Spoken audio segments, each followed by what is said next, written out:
Okay, sorry, Kim Daniel. I actually did see Judas Contract almost 3 months ago. Sometimes I watch my films normally at night, so I don't get the chance to always do reviews right away. So Teen Titans Judas Contract. I will say I love the fact that they actually keep a decent level of continuity throughout at least the Teen Titans DC animated films. This, of course, is the Judas Contract. If you don't know what that is, it was done with the regular Teen Titans. They did almost like a season-long episode of that, a season-long arc of that. This is pretty much Terra turning on the team. This is one of the seminal works that they actually have done for the Teen Titans. And they had to modify it a little bit, because you have Damian as Robin. So the team is not quite gelling. Damian is still very much an individual. They do kind of try to do things a little bit fun to try to break people out of their comfort zones a little bit. Doesn't quite work. Nightwing is now living with Starfire. With all of the, for some it could be the hilarious innuendos. Because, since they're kind of living together, the bits and pieces of that you kind of go, ha ha. She doesn't get that that's a double meaning. And then when they're like, oh, no. She then tries to backtrack. It's adorable seeing the way those two interact. Because my daughter loves Teen Titans Go. So you get to see them have that sort of relationship. And then I remember them in Teen Titans, how they had that sort of relationship. And then seeing them in the more adult roles.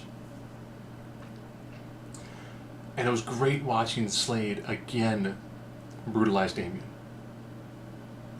These two guys could fight forever. I love the dialogue. I love the interactions.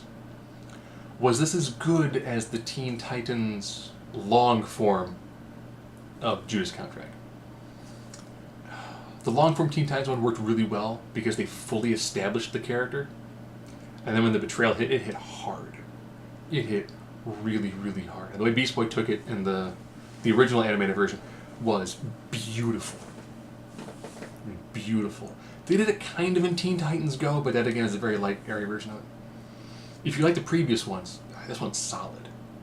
Very, very solid. A lot of it is, you've got so many multiple personalities.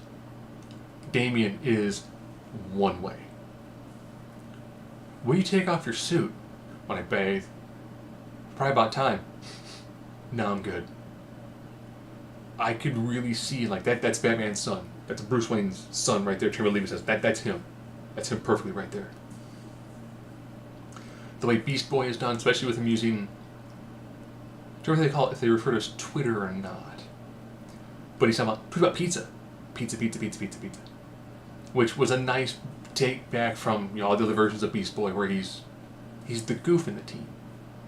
Ironically, if written differently, he would be probably one of the more powerful members of the Teen Titans given his shapeshifting abilities. So, nice cast, works well. I like how they updated the cast.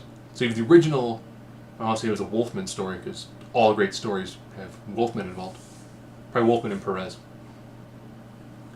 Then they update it with a new cast, a cast that people know from either from Young Justice, which also could kind of blend into this sort of timeline.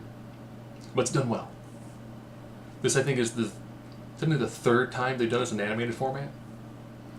It works in a more adult-orientated version. I'd say this is probably more, like mid to late teens. This isn't something you have your kids watch. Like most DC animated films, they're not designed for children. Maybe the Batman 1960s have this, but done well. It's brutal. It's violent. I do like how they're keeping the same voice actors, which makes it great.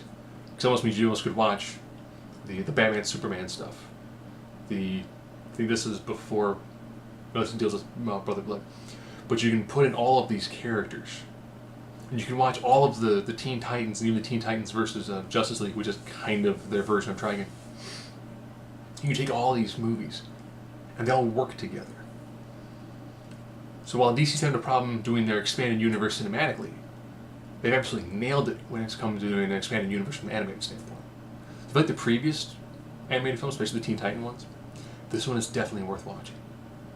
If you've already seen the Teen Titans long version of it, I think it was almost like a full season, you will see lots of parallels. Depends on which style you actually like more. If you like the more condensed, violent version, or if you want to see the really long version, where some of the emotional notes don't quite hit as hard because Tara's still a relatively new character and you haven't spent, months leading up to her inevitable betrayal. Her interaction with Slade are actually very good.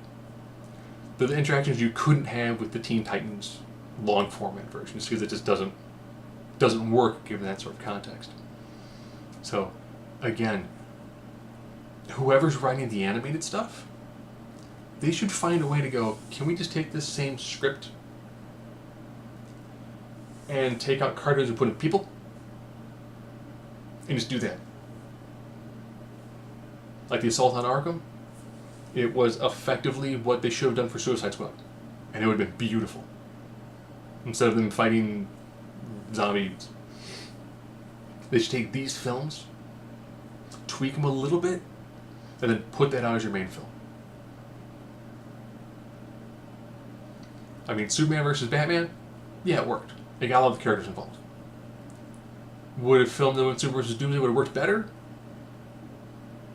Introducing the Doomsday early on in the film, have him kill Superman, do the false Superman, introduce other characters to be like, wait a minute, this guy's not right. He'd be the false god character, bring him back at the end of the film, boom, maybe.